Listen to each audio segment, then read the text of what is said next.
ದೇವರು ಈ ಲೋಕನ ಪ್ರೀತಿಯಿಂದ ಸೃಷ್ಟಿ ಮಾಡಿದ್ರು.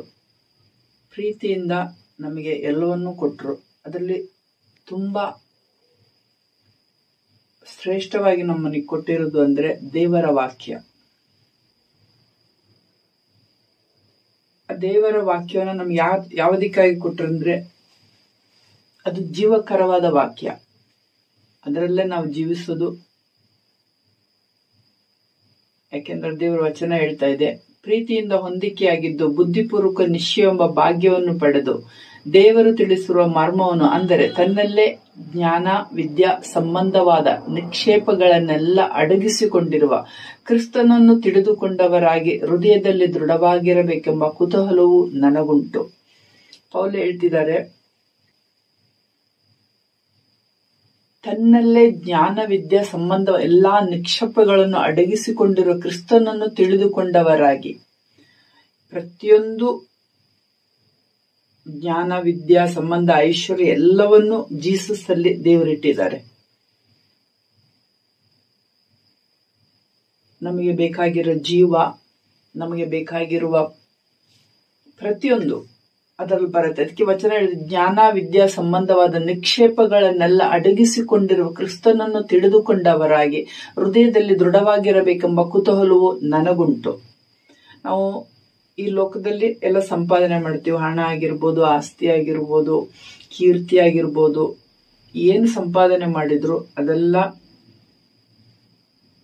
ಬಿಟ್ಟು ಹೋಗುವಂತ, ನಮ್ಮಿಂದ ಹೋಗುವಂತ ದಿವಸಗಳು ಬರುತ್ತೆ.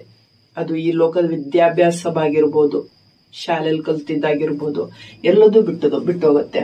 ಆದ್ರೆ ನಮ್ಮನ್ನ ಬಿಟ್ಟೇ ಹೋಗದಂತ ಒಂದು ಜ್ಞಾನ ವಿವೇಕ ಐಶ್ವರ್ಯ ಅಂದ್ರೆ ಅದು ಕ್ರಿಸ್ತನಲ್ಲಿರುವುದು. ಅದನ್ನ ನಾವು ಈ ಲೋಕದಲ್ಲಿ ಸಂಪಾದನೆ ಮಾಡಬೇಕು. ದೇವರ ವಾಕ್ಯ ಹೇಳ್ತಿದೆ, ಕೊರಿಂಥದವರಿಗೆ 13:8,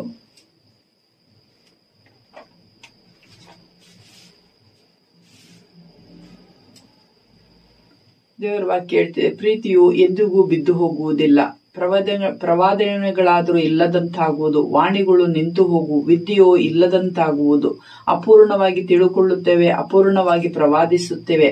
ಆದರೆ ಸಂಪೂರ್ಣವಾದದ್ದು ಬಂದಾಗ ಅಪೂರ್ಣವಾದದ್ದು ಇಲ್ಲದಂತಾಗುವುದು. ಸಂಪೂರ್ಣವಾದ ಬಂದದ ಅಪೂರ್ಣವಾದ ಇಲ್ಲದಂತಾಗುವುದು. ಏನು ಸಂಪೂರ್ಣ? ನಾವೀಗ ಈ ಲೋಕದಲ್ಲಿ ತಿಳ್ಕೊಳ್ಳೋ ವಿದ್ಯೆ ಆಗಿರ್ಬೋದು, ಯಾವುದೇ ಎಲ್ಲದಕ್ಕೂ ಅಪೂರ್ಣ, ಎಲ್ಲದೂ ನಮ್ಮನ್ನು ಬಿಟ್ಟು ಹೋಗುತ್ತೆ. ಆದ್ರೆ ನಮ್ಮನ್ನು ಬಿಟ್ಟು ಹೋಗೋದು ಇಲ್ಲಂಥದ್ದು ಯಾವುದಂದ್ರೆ ಅದು ದೇವರ ಜ್ಞಾನ. ಯಾಕೆಂದ್ರೆ ವಚನ ಹೇಳ್ತಿದೆ, ಸಂಪೂರ್ಣವಾಗಿರೋದು ದೇವರ ಜ್ಞಾನ. ಆದರೆ ಸಂಪೂರ್ಣವಾದದ್ದು ಬಂದಾಗ ಅಪೂರ್ಣವಾದದ್ದು ಇಲ್ಲದಂತಾಗುವುದು. ಯಾಕಂದ್ರೆ ಎಲ್ಲದೂ ನಮ್ಮಿಂದ ಬಿಟ್ಟು ಹೋಗುವಂತ ದಿವಸಗಳು. ಆದ್ರೆ ದೇವರಲ್ಲಿ ನಾವು ಸಂಪಾದನೆ ಮಾಡಿದ್ದು, ಕ್ರಿಸ್ತನಲ್ಲಿ ಸಂಪಾದನೆ ಮಾಡಿದ್ದು ಯಾವತ್ತೂ ಬಿಟ್ಟು, ಅದು ನಿಜವಾದ ಐಶ್ವರ್ಯ. ಅದು ಈ ಲೋಕದ ಐಶ್ವರ್ಯ ನಿಜವಾದದ್ದಲ್ಲ. ಅದು ಹಣ ಆಗಿರ್ಬೇಕು, ಅದು ಆಸ್ತಿ ಆಗಿರ್ಬೋದು, ಹೆಸರಾಗಿರ್ಬೋದು, ವಿದ್ಯಾಭ್ಯಾಸ, ಈ ಲೋಕದ ವಿದ್ಯಾಭ್ಯಾಸಗಳಾಗಿರ್ಬೋದು, ಎಲ್ಲದೂ ಬಿಟ್ಟು ಹೋಗುತ್ತೆ. ಈ ದೇವರ ವಾಕ್ಯನ ನಮಗೆ ಭೂಮಿ ಸೃಷ್ಟಿ ಮಾಡಿದಾಗ, ಮನುಷ್ಯನ ಸೃಷ್ಟಿ ಮಾಡಿದಾಗ ದೇವರು ಕೊಟ್ರು. ಹೇಗೆ ಅಂತೇಳಿ ನೋಡೋಣ. ಆದಿಕಾಂಡ 2:7. ಆದಿಕಾಂಡ. ಯೆಹೋವ ದೇವರು ನೆಲದ ಮಣ್ಣಿನಿಂದ ಮನುಷ್ಯನನ್ನು ರೂಪಿಸಿ ಅವನ ಮೂಗಿನಲ್ಲಿ ಜೀವಶ್ವಾಸವನ್ನು ಊದಿದನು. ಆಗ ಮನುಷ್ಯನು ಬದುಕುವ ಪ್ರಾಣಿಯಾದನು. ಇದಲ್ಲದೆ ಯೆಹೋವ ದೇವರು ಮೂಡಣ ದಿಕ್ಕಿನಲ್ಲೂ ಏದೆನ್ ಸೀಮೆಯಲ್ಲಿ ಒಂದು ಉದ್ಯಾನವನ್ನು ಮಾಡಿ ತಾನು ರೂಪಿಸಿದ ಮನುಷ್ಯನನ್ನು ಅದರಲ್ಲಿ ಇರಿಸಿದನು. ಮತ್ತು ಯೆಹೋವ ದೇವರು ನೋಟಕ್ಕೆ ರಮ್ಯವಾಗಿ ಊಟಕ್ಕೆ ಅನುಕೂಲವಾಗಿಯೂ ಇರುವ ಎಲ್ಲಾ ತರದ ಮರಗಳನ್ನು ಭೂಮಿಯಲ್ಲಿ ಬೆಳೆಯ ಮಾಡಿದನು. ಅದಲ್ಲದೆ ವನ ಮಧ್ಯದಲ್ಲಿ ಜೀವದಾಯಕ ವೃಕ್ಷವನ್ನು, ಒಳ್ಳೆದರ ಕೆಟ್ಟದರ ಅರುಹನ್ನು ಹುಟ್ಟಿಸುವ ವೃಕ್ಷವನ್ನು ಬೆಳೆಸಿದನು. ಮನುಷ್ಯನ ಭೂಮಿಯಲ್ಲಿ ಸೃಷ್ಟಿ ಮಾಡಿದಾಗ ದೇವರು ಕೆಲವೊಂದು ಸೃಷ್ಟಿ ಮಾಡ್ತಿದ್ದಾರೆ ಇಲ್ಲಿ. ಅದಲ್ಲದೆ ವನ ಮಧ್ಯದಲ್ಲಿ ಜೀವದಾಯಕ ವೃಕ್ಷವನ್ನು, ಒಳ್ಳೆದರ ಕೆಟ್ಟದರ ಅರುವನ್ನು ಹುಟ್ಟಿಸುವ ಮರವನ್ನು ಬೆಳೆಸಿದನು ಅಂತೇಳಿ. ಆದ್ರೆ ಇಲ್ಲಿ ಜೀವದಾಯಕ ಮರ ಅನ್ನೋದು ಅದು ಜೀಸಸ್ಸೇ. ಆ ಒಂದು ಹಣ್ಣಿನಲ್ಲಿ ಜೀವಕರವಾದ ವಾಕ್ಯಗಳನ್ನ ಇಟ್ಟಿದ್ರು ದೇವರು. ಆದ್ರೆ ಆಗ ಮನುಷ್ಯರನ್ನ ಸೃಷ್ಟಿ ಮಾಡಿದಾಗ ದೇವರು ಅವ್ರ ಹತ್ರ ಹೇಳ್ತಿದ್ದಾರೆ, ಈ ಹಣ್ಣಿನ ಮರನ ನೀವು ತಿನ್ಬೇಡಿ. ಯಾವುದು ಅಲ್ಲಿ ಇನ್ನೊಂದು ಮರನೂ ಇದೆ, ಒಳ್ಳೆದರ ಕೆಟ್ಟದರ ಅರುವನ್ನು ಹುಟ್ಟಿಸುವ ವೃಕ್ಷವನ್ನು ಬೆಳೆಸಿದನು. ಯಾಕಂದ್ರೆ ಒಳ್ಳೇದಿದ್ದಲ್ಲಿ ಕೆಟ್ಟದಿದ್ದೇ ಇರುತ್ತೆ. ಒಳ್ಳೇದು ಅನ್ನೋ ಒಂದು ಮಾತಿದೆ ಅಲ್ವಾ, ಅಂದ್ಮೇಲೆ ಕೆಟ್ಟದ್ದು ಅನ್ನೋ ಒಂದು ಮಾತು ಇದೆ. ಅವಾಗ ದೇವ್ರು ಹೇಳ್ತಾರೆ ಒಳ್ಳೇದನ್ನ ಮಾತ್ರ ತಿನ್ನಿ, ಕೆಟ್ಟದನ್ನ ತಿನ್ಬೇಡಿ ಅಂತ ಹೇಳ್ತಾರೆ. ಒಳ್ಳೇದೇನು? ಜೀವಕರದಾಯಕದ ವೃಕ್ಷವನ್ನು ಬೆಳೆಸಿದನು. ಜೀವದಾಯಕ ವೃಕ್ಷ ಅಂತ ಹೇಳುದು ಅದು ದೇವರ ವಾಕ್ಯ. ಅದು ಆವಾಗ ಈ ವಾಕ್ಯನ ದೇವರ ಹಣ್ಣಲ್ಲಿಟ್ಟಿದ್ರು. ಆದ್ರೆ ಆಗ ಅವರು ಈ ಹಣ್ಣನ್ನ ತಿನ್ಲಿಲ್ಲ. ಅವರು ಕೆಟ್ಟದರ ಹಣ್ಣನ್ನ ತಿಂದು ಲೋಕಕ್ಕೆ ಮರಣವನ್ನ ತಗೊಬಂದ್ರು. ಯಾರು? ಮನುಷ್ಯರು ಮರಣನ ಲೋಕಕ್ಕೆ ತಗೊಬಂದ್ರು. ದೇವರು ಜೀವನ ಕೊಟ್ಟಿದ್ರು, ಆದ್ರೆ ಅವ್ರು ಚಾಯ್ಸ್ ಮಾಡಿದ್ದು ಮರಣನ. ಹಾಗಾಗಿ ಭೂಲೋಕದಲ್ಲಿ ಈಗ ಮನುಷ್ಯರು ಸಾಯ್ತಾ ಬಂದ್ರು. ಆದ್ರೆ ದೇವರು ಸಾವನ್ನೋದು ಮನುಷ್ಯರಿಗೆ ಕೊಟ್ಟಿಲ್ಲ, ಅದು ಮನುಷ್ಯನೇ ಚಾಯ್ಸ್ ಮಾಡಿದ್ದು. ಹಾಗಾಗಿ ದೇವರು ಆ ಒಂದು ತೋಟದಿಂದ ಮನುಷ್ಯರನ್ನು ಹೊರಗಡೆ ಹಾಕಿದ್ರು. ಯಾಕೆಂದ್ರೆ ಪಾಪ ಬಂದ ಮೇಲೆ ಜೀವನ ಮುಟ್ಟಕ್ಕಾಗೋದಿಲ್ಲ, ಜೀವದಾಯಕವಾದ ಹಣ್ಣನ್ನ ತಿನ್ನಕ್ಕಾಗಲ್ಲ.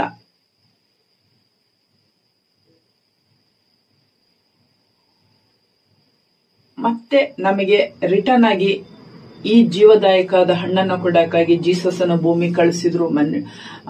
ಮಣ್ಣಿನ ಶರೀರದಲ್ಲಿ ಕಳಿಸಿದ್ರು. ಅವರು ಯಜ್ಞ ಹೊಂದಿದ್ರು. ಆಮೇಲೆ ವಾಕ್ಯ ರೂಪದಲ್ಲಿ ಬೈಬಲ್ ಮುಖಾಂತರ ವಾಕ್ಯನ ನಮಗೆ ಕೊಟ್ರು ದೇವರು. ಆದ್ರೆ ಈ ವಾಕ್ಯನ ನಾವು, ಇದರಲ್ಲಿರೋ ಜೀವಕರವಾದ ವಾಕ್ಯನ ನಾವು ಹೊಂದಬೇಕಂದ್ರೆ ಪ್ರೇಯರ್ ಇರಬೇಕು, ಬೈಬಲ್ ಓದ್ಬೇಕು, ಹೋಲಿ ಸ್ಪಿರಿಟ್ ಕೈಯಿಂದ ಈ ವಾಕ್ಯಗಳನ್ನ ತಗೊಳ್ಬೇಕು.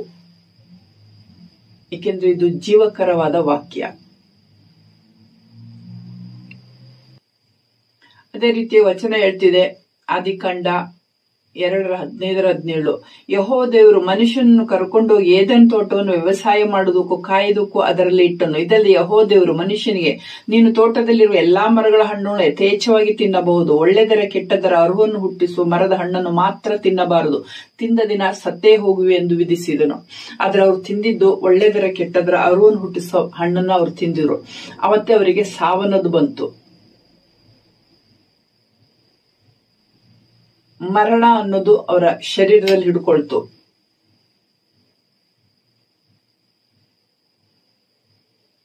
ಯಾಕೆಂತ ಹೇಳಿದ್ರೆ ಜೀವ ಅನ್ನೋದೊಂದು ಇದ್ದಾಗ ಮರಣ ಅನ್ನೋದೊಂದಿದೆ. ಅದಕ್ಕೆ ಒಳ್ಳೆದರ ಕೆಟ್ಟದರ ಹಣ್ಣನ್ನು ತಿನ್ಬೇಡಿ. ಜೀವದಾಯಕ ವೃಕ್ಷವನ್ನು ಅಲ್ಲಿ ಇದ್ರೂ ಅದನ್ನ ತಿನ್ನದೆ ಅವರು ಮರಣದ ಹಣ್ಣನ್ನು ತಿಂದ್ರು. ಹಾಗಾಗಿ ಭೂಲೋಕದಲ್ಲಿ ಮರಣ ಅನ್ನೋದು ಬಿಡುಗಡೆ ಮಾಡಿದ್ದು ದೇವರೆಲ್ಲ ಮನುಷ್ಯರು. ಮತ್ತೆ ಅದನ್ನ ಆ ಜೀವನ ಮತ್ತೆ ಬಿಡುಗಡೆ ಮಾಡಕ್ಕಾಗಿ ತನ್ನ ಮಗನ್ ಕಳಿಸಿರೋದು. ಯಾರು ನಂಬಿಕೆ ಇಡುವರೋ ಅವರಿಗೆ ಮಾತ್ರ ಈ ಹಣ್ಣು, ಜೀವದಾಯಕವಾದ ಹಣ್ಣು ಸಿಗೋದು. ಅದೀಗ ವಾಕ್ಯದ ಮುಖಾಂತರ ಕೊಡ್ತಾ ಇದ್ದಾರೆ ದೇವರು. ಅದಕ್ಕೆ ನೀವು ಬೈಬಲ್ ಓದಿ ಅಂತ ನಾನು ಯಾವಾಗ್ಲೂ ಹೇಳೋದು. ಪ್ರೇಯರ್ ಮಾಡಿ, ಆಮೇಲೆ ವಾಕ್ಯಗಳನ್ನ, ಜೀವದಾಯಕವಾದ ವಾಕ್ಯಗಳನ್ನ ಹೋಲಿ ಸ್ಪಿರಿಟ್ ಕೈಯಿಂದ ತಗೊಳ್ಬೇಕು. ಯಾಕೆಂದ್ರೆ ಈ ಜೀವದಾಯಕವಾದ ಈ ವಾಕ್ಯ ದೇವರ ಹೃದಯದಲ್ಲಿರುವಂತದ್ದು. ಇದು ದೇವರ ಹೃದಯದಲ್ಲಿರುವ ಈ ವಾಕ್ಯನ ದೇವರು ತನ್ನ ಪ್ರವಾದಿಗಳ ಮುಖಾಂತರ ನಮಗೆ ಕೊಟ್ಟಿದ್ದಾರೆ.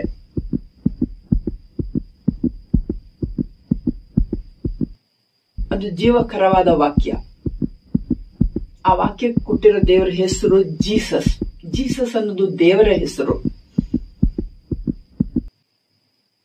ಈ ವಾಕ್ಯವನ್ನು ನಂಬೋದು ಹೇಗೆ? ವಚನ ಹೇಳ್ತಿದೆ, ರೋಮಾಪುರದ 10:8, ಈ ವಾಕ್ಯವು ನಾವು ಸಾರುವ ನಂಬಿಕೆಯ ವಿಷಯವಾದ ವಾಕ್ಯವೇ. ಅದೇನೆಂದರೆ, ನೀನು ಯೇಸುವನ್ನು ಕರ್ತನೆಂದು ಬಾಯಿಂದ ಅರಿಕೆ ಮಾಡಿಕೊಂಡು ದೇವರು ಆತನನ್ನು ಸತ್ತವರೊಳಗಿನಿಂದ ಎಬ್ಬಿಸಿದೆನೆಂದು ಹೃದಯದಿಂದ ನಂಬಿದರೆ ನಿನಗೆ ರಕ್ಷಣೆ ಆಗುವುದು ಎಂಬುದೇ.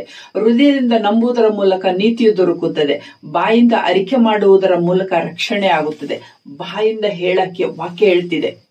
ಹೃದಯದಿಂದ ನಂಬಬೇಕು, ಬಾಯಿಂದ ಪ್ರಕಟ ಮಾಡಬೇಕು, ನಾವು ಬಾಯಿಂದ ಹೇಳಬೇಕು. ನಾನು ಚರ್ಚಿಗೆ ಹೋಗೋತ್ತಿಗೆ ನೋಡ್ತಿದ್ದೆ, ಎಲ್ಲರೂ ಬೈಬಲ್ ಹಿಡ್ಕೊ ಬರ್ತಾರೆ ಕೈಯಲ್ಲಿ, ಆದ್ರೆ ಯಾರು ಬೈಬಲ್ ಓದಲ್ಲ. ಆಮೇಲೆ ತುಂಬಾ ಪ್ರೇಯರ್ ಮಾಡ್ತಾರೆ, ಈ ಜೀಸಸ್ ನೇಮ್ ಅಂತ ಹೇಳ್ಬಿಡ್ತಾರೆ. ಹಾಗಲ್ಲ, ಒಂದೊಂದು ವಿಷಯಕ್ಕೂ ಅದರದ್ದೇ ಆದ ವಾಕ್ಯ ಹೇಳಿ ಪ್ರೇಯರ್ ಮಾಡಬೇಕು. ಆ ವಾಕ್ಯಗಳು ನಮ್ಮ ಬಾಯಿಂದ ಬರ್ತಾ ಇರಬೇಕು. ಏಕೆಂದ್ರೆ ವಾಕ್ಯನೇ ಜೀವ. ಆ ವಾಕ್ಯ ನಾವು ಹೇಳೋತ್ತಿಗೆ ಅದರ ಮೇಲೆ ನಾವು ನಂಬಿಕೆ ಇಡ್ತೀವಿ. ಅದು ನಮ್ಮ ಹೃದಯದಲ್ಲಿದ್ರೆ ತಾನೇ ನಾವು ಬಾಯಿಂದ ಹೇಳೋದು. ಯಾಕೆಂದ್ರೆ ವಚನ ಹೇಳ್ತಿದೆ ಬಾಯಿಂದ ಅರಿಕೆ ಮಾಡಬೇಕು ಅಂತೇಳಿ. ಅದು ಹೃದಯದಲ್ಲಿ ತುಂಬಿಕೊಂಡಿರೋ ಮಾತ್ರ ಬಾಯಲ್ಲಿ ಬರುತ್ತೆ. ಆ ಬಾಯಿಂದ ಹೇಳೋತ್ತಿಗೆ ನಮ್ಮ ಆ ವಾಕ್ಯದ ಮೇಲೆ ನಮಗಿರೋ ನಂಬಿಕೆ ಮುಖಾಂತರ ಬಾಯಿಂದ ಬರುತ್ತದು. ಆವಾಗಲೇ ರಕ್ಷಣೆ ಅನ್ನೋದಿರೋದು. ತುಂಬಾ ಜನ ಕ್ರಿಶ್ಚಿಯನ್ಸ್ಗಳನ್ನ ನೋಡಿ ಬಾಯಿಂದ ವಾಕ್ಯಗಳಿಲ್ಲ, ತುಂಬಾ ಅವ್ರದ್ದು ಅವಶ್ಯಕತೆಗಳನ್ನ ಹೇಳ್ತಾರೆ, ಜೀಸಸ್ ನೇಮ್ ಅಂತ ಹೇಳ್ಬಿಡ್ತಾರೆ. ಏಕೆಂದ್ರೆ ಲೋಕದಲ್ಲಿ ಮರಣನ ಮನುಷ್ಯರು ಬಿಡುಗಡೆ ಮಾಡಿರುವಾಗ ಆ ಮರಣ ಮಾತಾಡತ್ತೆ, ಆ ಮರಣ ನಮಗೆ ಭಯ ಕೊಡತ್ತೆ, ಆ ಮರಣ ಯಾವಾಗಲೂ ಸುಳ್ಳು ಹೇಳ್ತಾ ಇರತ್ತೆ.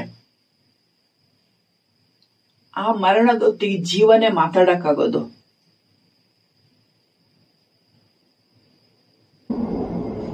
ಮತ್ತೆ ನಾವ್ ಯಾವ ಭಯ ಪಡುವಂತ ಮಾತುಗಳು ಕೇಳಿಲ್ಲರು. ಈ ಮರಣ ನಮ್ಮನ್ನ ಭಯಪಡಿಸುವಂತ ಚಿಂತನೆಗಳನ್ನ ನಮ್ಮ ಮೈಂಡಿಗೆ ತಂದು ಹಾಕೋತಿಗೆ ನಮ್ಮ ಹೃದಯದಲ್ಲಿರೋ ಮಾತುಗಳು ನಮ್ಮ ಬಾಯಿಂದ ಬಂದು ಆ ಒಂದು ಚಿಂತನೆಗೆ ಏಟ್ ಕೊಡ್ಬೇಕು, ವಾಕ್ಯನ ಹೇಳ್ಬೇಕು. ಆವಾಗಲೇ ಆ ತಪ್ಪಾದ ಚಿಂತನೆಗಳು ನಮ್ಮಿಂದ ಬಿಟ್ಟು ಹೋಗೋದು. ಯಾಕಂದ್ರೆ ಈ ಚಿಂತನೆಗಳು ನಮ್ಮೊಳಗೆ ತಂದು ಹಾಕೋದು ಶೈತಾನನು.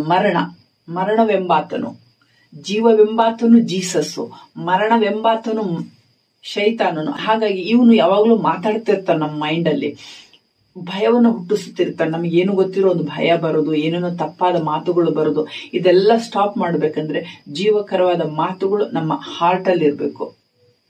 ಈ ಮಾತುಗಳನ್ನ ಈ ಭೂಲೋಕದಲ್ಲಿ ಈ ಭೂಲೋಕನ ಸೃಷ್ಟಿ ಮಾಡಿ, ನಮ್ಮನ್ನು ಸೃಷ್ಟಿ ಮಾಡಿ, ಆಮೇಲೆ ನಮ್ಗೆ ಪ್ರೀತಿಯಿಂದ ದೇವರು ಕೊಟ್ಟಿರೋದೇ ದೇವರ ವಾಕ್ಯ. ಆ ವಾಕ್ಯನೇ ಜೀಸಸ್. ಆ ಜೀಸಸ್ ಅನ್ನ ಹೆಸರೇ ದೇವರ ಹೆಸರು. ಅವನು ವಾಕ್ಯ ಸ್ವರೂಪನಾಗಿದ್ದಾನೆ ದೇವರ ಹಾರ್ಟ್ ಅಲ್ಲಿ. ಆ ವಾಕ್ಯ ದೇವರ ಬಾಯಿಂದ ಬರುತ್ತದೆ. ಅದಕ್ಕೆ ಜೀಸಸ್ ಹೇಳ್ತಿದ್ರೆ ಜೀವ ಸ್ವರೂಪನಾದ ದೇವರು ಅಂತ ದೇವರಿಗೆ ಹೇಳೋದು.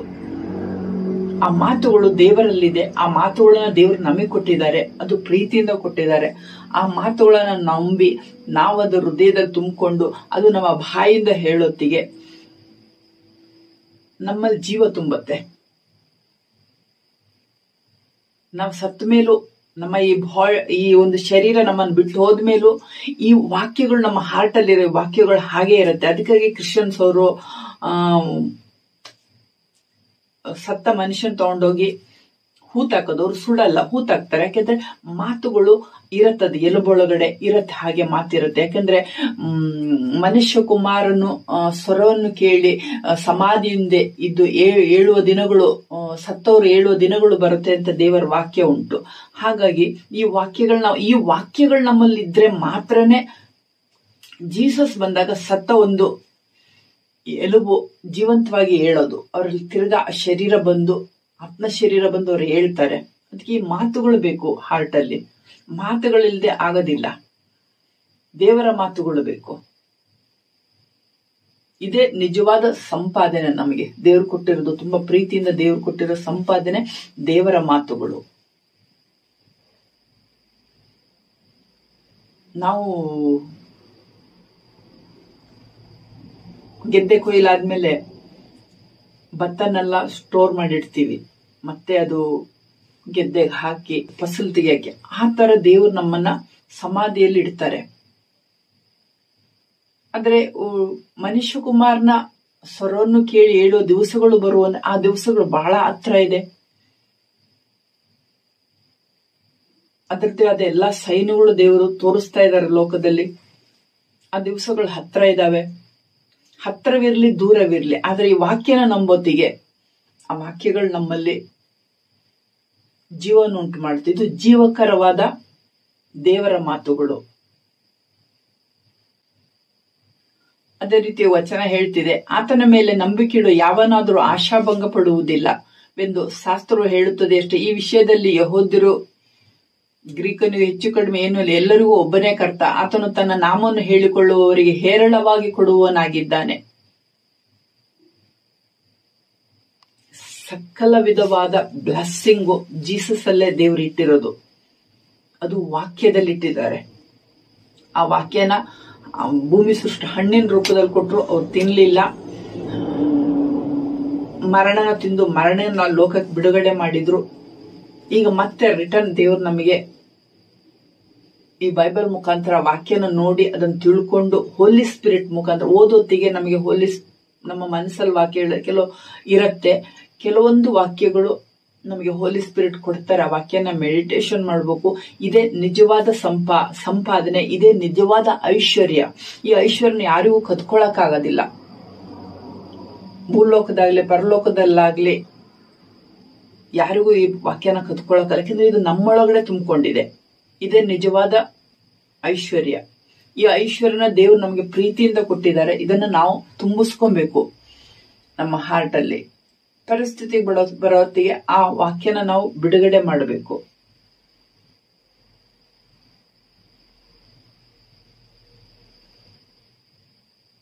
ಈ ವಾಕ್ಯನ ನಮಗೆ ಈಸಿಯಾಗಿ ಕೊಟ್ಟಿದ್ದಲ್ಲ ದೇವರು. ಅದಕ್ಕಾಗಿ ಜೀಸಸ್, ವಾಕ್ಯ ಸ್ವರೂಪನಾಗಿದ್ದ ಜೀಸಸ್ ನರಾವತಾರ ಐತಿ, ತುಂಬಾ ಕಷ್ಟ ಅನುಭವಿಸಿ ತನ್ನ ರಕ್ತನ ಸುರಿಸಿ ನಮಗೆ ಕೊಟ್ಟಿರುವಂತ ವಾಕ್ಯ ಇದು.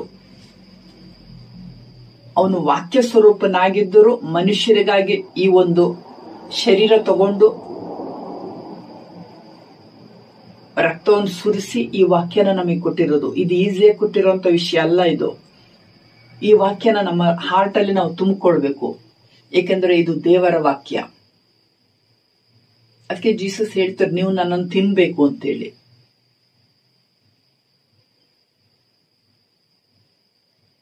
ರಕ್ತ ಮಾಂಸ ತಿನ್ನಕ್ಕಾಗಲ್ಲ. ವಾಕ್ಯ, ದೇವರ ವಾಕ್ಯ ಅನ್ನೋದು ನಮ್ಮ ಬಾಯಲ್ಲಿರೋ ಮಾತುಗಳ ರೀತಿಯಲ್ಲಿ ದೇವರ ವಾಕ್ಯ ನಮ್ಮ ಹಾರ್ಟ್ ಅಲ್ಲಿ ತುಂಬಿಸ್ಕೊಳ್ಬೇಕು ನಾವು.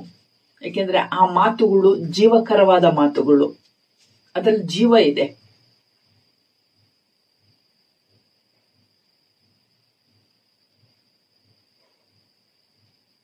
ಆ ಜೀವನೇ ಪ್ರತಿ ಮನುಷ್ಯನಿಗೂ ಬೆಳಕು. ಅದೇ ಪ್ರತಿ ಮನುಷ್ಯನು ರಕ್ಷಣಾ ಮಾರ್ಗದಲ್ಲಿ ತಗೊಂಡೋದು ಪ್ರತಿ ಮನುಷ್ಯನಿಗೂ ಜೀವ ಕೊಡುವಂತದ್ದಾಗಿದೆ. ನಾನು ಯಾವಾಗ್ಲೂ ಹೇಳೋಂಗೆ ಬೈಬಲ್ ಓದ್ರಿ, ದೇವರ ವಾಕ್ಯನ ಹೋಲಿ ಸ್ಪಿರಿಟ್ ಕೈಯಿಂದ ತಗೊಳ್ಳಿ. ತುಂಬಾ ಕೆಲವೊಂದು ಮಾತುಗಳು ಅನ್ನೋದು ಅದು ನಮ್ಮನ್ನ ಎಲ್ಲಾ ರೀತಿಯಿಂದಲೂ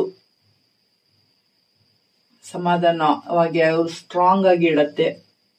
ಮತ್ತೆ ನಮಗೆ ಆ ಮಾತು ಅದು ಬೇರೆ ಒಂದು ಮಾತಲ್ಲ ಅಂತೇಳಿ ಆ ವಾಕ್ಯನ ನಾವು ಮೆಡಿಟೇಷನ್ ಮಾಡೋತ್ತಿಗೆ ನಮಗೆ ಗೊತ್ತಾಗತ್ತೆ. ಆ ವಾಕ್ಯಕ್ಕೊಂದು ರೂಪ ಉಂಟು, ಆ ವಾಕ್ಯಕ್ಕೊಂದು ಪವರ್ ಉಂಟು, ಆ ವಾಕ್ಯದಲ್ಲಿ ಸಮಾಧಾನ ಉಂಟು, ಆ ವಾಕ್ಯದಲ್ಲಿ ಆನಂದ ಉಂಟು ಅಂತೇಳಿ ನಮಗೆ ಗೊತ್ತಾಗತ್ತದು. ಫೀಲ್ ಮಾಡ್ತೀವಿ ನಾವು ಆ ವಾಕ್ಯನ. ಯಾಕೆಂದ್ರೆ ಅದು ಬೇರೆ ಮಾತುಗಳಲ್ಲ, ದೇವರ ಬಳಿಯಿಂದ ಬಂದ ಜೀವಕರವಾದ ಮಾತುಗಳು.